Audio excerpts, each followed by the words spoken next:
إجابة السؤال ده هقسمهولك شقين. الشق الأول حقيقة والشق التاني خيال. إيه بقى هي الحقيقة؟ الحقيقة إن إحنا في مجتمعاتنا العربية بنربي الولد على إنه ما بيعرفش يعبر عن مشاعره، ما يعرفش يقول كلمة حلوة، آخره يقول تسلم إيدك لماما على صينية المكرونة اللي عاملاها. طيب إيه اللي بيحصل بقى؟ اللي بيحصل إن هذا الكائن الصايع بيتخرج بقى من إيه؟ من مدرسته من الأبطال الثانوية بنات. فبيبتدي يتعلم مع كل واحدة إيه الكلمة اللي هي حبتها، إيه الكلمة اللي هي متحبهاش. واحدة تيجي تقول له ما تقولي كذا، يبدأ يتمرن ويحترف في نادي خارجي.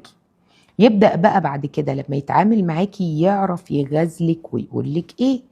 تبعتيله صورة ليكي يقولك هو حافظ كل حسنة في وشك فين واسمك ايه وازاي انت حلوة، ويقعد يديكي موشح على صورة وانت صاحية من النوم.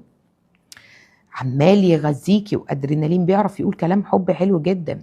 عارفين الكليشيهات دي اللي هي بتاعت ايه؟ يا بنت انت مراتي، وبيخلي حد كده يجي جنبك وانا اعمل فيكي، وتدخين الصوت والحاجات دي بتاكل جدا مع البنات. ليه؟ لاني انت بتطلع كلام فيه طاقة رجولة بتوصل على طول تخلي الست تطلع كل انوثتها وتتمسك بيك وتحس ان انت رجل مكافئ، لان كل ده بيحصل على مستوى اللاوعي.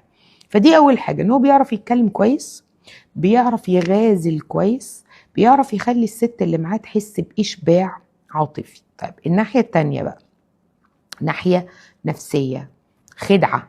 ايه هي بقى؟ ان هو شوفي كل اللي ده بقى بيسحبه.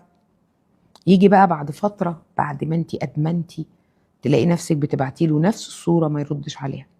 تلاقي نفسك الميعاد اللي هو كان بيستناه بقى يكنسله، فبقيتي تهرشي بقى خلاص، بقى فيه هنا تروما وبقى فيه وجع.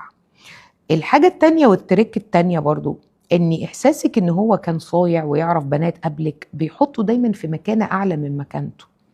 انت مش شفتيش حاجة بعينك، بس انت متخيلة انه زي ما انا حبيته، زي ما هو كان معايا اتراكتيف، اكيد في 100 بنت. فانت بتخشي في المنافسة، بيفضل دايما ملفه مفتوح في دماغك 24 ساعة، ما بتفكريش غير ازاي تبقي انت الاولى والاخيرة، لانك اخدتي احساس بانك متفوقة، واخدتي احساس هو عمال يغذيهولك. فطبعا القيمة الزائفة دي مخليك طول الوقت متوترة، طول الوقت بتفكري فيه، طول الوقت بتفكري ازاي تبقي جميلة. ده احساس بينغص عليكي العلاقة اللي انت فيها. عشان كده لما بتيجي تبعدي بيبقى عندك آلام كتير، مش ألم واحد، فبيحصل لك التروما وتيجي تطلعي عين غيره بقى.